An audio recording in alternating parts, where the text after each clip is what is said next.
If you asked a Wehrmacht soldier during World War II what his most important characteristic was, he would not have hesitated to answer, honor. German troops boasted of being ferocious and ruthless, comparing themselves to lions and even believing that they were born to serve on the battlefield. But even more important to them was what they called the values of a warrior. Of course, this changed when talking to an infantryman or an officer, but in general, Wehrmacht troops maintained that physical performance was not enough to be considered a good soldier. In fact, they coined the concept of inner strength or inner craft, which explained a person's ability to overcome difficulties and continue advancing against the enemy, even if everything seemed lost.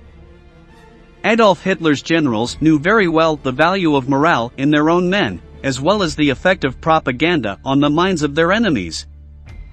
For this reason, they insisted so much on the forceful blitzkrieg strategy, which allowed Germany to advance throughout Eastern Europe in a few months, and made Hitler's soldiers be seen as terrible supersoldiers, an unstoppable force composed of muscles and metal. But beyond their enormous self-esteem, the Wehrmacht troops also had their opinion about the British, Soviets, Americans and even the Italians, and they carried these prejudices into battle for better or worse.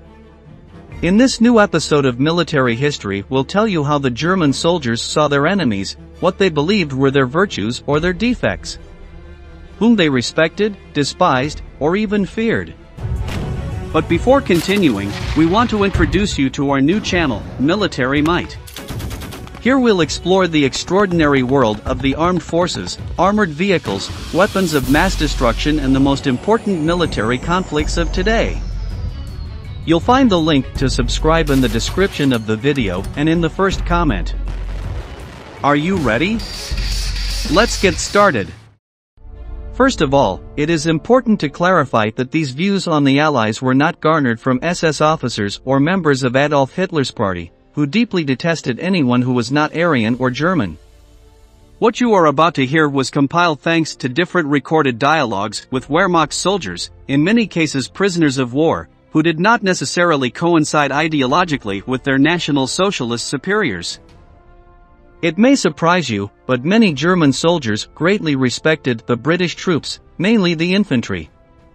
An Afrika Korps soldier said, "Dress an Englishman in our uniform and you won't know the difference." According to the Germans, the British were excellent aviators, giving them an enormous advantage on the battlefield. But Churchill's foot soldiers also had a reputation for being great warriors, with high endurance, and were commonly called tough guys among the Wehrmacht ranks. Operation Dynamo, when the UK Army evacuated its forces from France through the Dunkirk docks, made an impact on German minds. At the same time, the officers believed that their British enemies were very tough, but also cowardly, due precisely to the aforementioned flight from the French coast, in addition to the failed battle in Greece. "They are lions led by donkeys," assured a Wehrmacht captain, thus distancing the ability of the combatants from their superiors or even from the politicians who directed the war from their offices. British soldiers were seen as effective men, well trained in ranged combat, but generally weak in close quarters.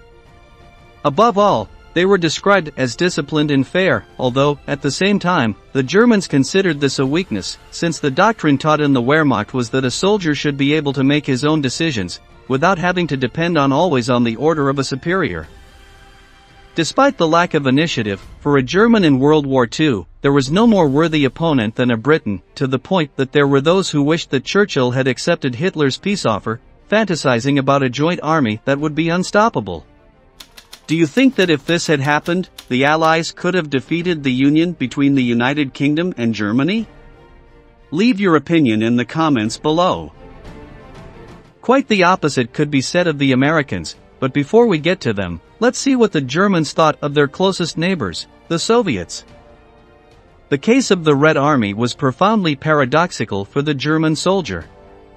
On the one hand, the physical condition, appearance and size of Stalin's soldiers inspired enormous respect that could quickly turn to fear. They found them ruthless and brutal, to the point that General Ludwig Cruwell declared, "When we were near Uman in the Ukraine, my armored vehicles had to literally kill them by running over them, because they would not surrender at all."